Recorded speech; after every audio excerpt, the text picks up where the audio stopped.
Too Decayed to Wait. This song comes in right away with something really hard for me to play. And so I'm practicing it 9 hours a day in the event that we play it live. And it's an up-tempo song. It's a fun one, you know. You don't really gotta look too far into it to enjoy it, but it's very Carcassy, like the band Carcass. And I was listening to Swan Song a lot, and so if you're into that band, you might be able to pick it out and call me out on the parts I ripped off, and I'll deny it right to your face. And it goes with this really cool breakdown part that is in some kind of odd timing, which I didn't count. But you guys can count it out and tell me what it is, and then I'll pretend that I knew it all along. But coming out of that, we do a just triplety build with the vocals climbing and soaring until you reach this wonderful apex, and you're like, what's gonna happen? It's suspenseful, and Tyler gets on that hi-hat and does a whole 4-guy, and it goes into very like thrashy punk kind of feel, and then that's where this guy gets on there and starts shredding away. Tell him about it. Yeah, actually this was the first solo that I worked on for the album, so it was kind of, I was really pumped at the time, so I decided to just go with it first time. Yeah. Matt Hyatt, our producer, look him up. He was like, we need some like an outro thing, and I'm like, man, I'm done soloing. And then we flipped a coin, and I came in and did another solo, and then there was like this like bucket head type lick that I've always wanted to put into a solo. The 3-finger tap. And it never worked for years, and finally it worked. I forced it in, and on top of that, just for like, you know, kind of like this was actually the last solo that we recorded for the record, just the last let of. I did one of those Gojira scrapey things. I just learned how to do it, and so it's in there really quick. You gotta listen. So this is quickly becoming one of my favorite songs on the record. So I hope you feel the same. We can talk about it.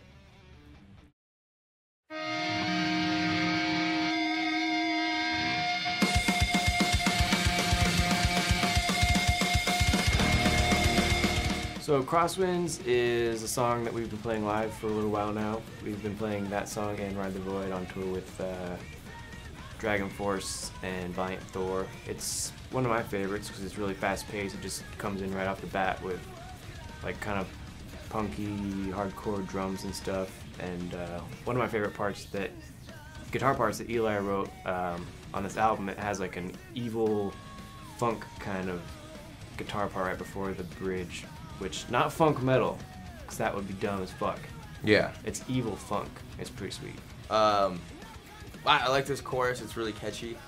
And it's got this really heavy thrashy part, which might be a little bit more heavy than we usually do.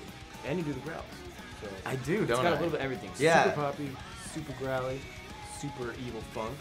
Yeah, and this also has a bunch of shred on it. Yeah, just kind of didn't really beat around the bush on this one for shredding. There's trading off licks, there's harmonies, and then it goes halftime, and you're like, oh shit, that just happened. It's like a melting pot. Yeah, of rad.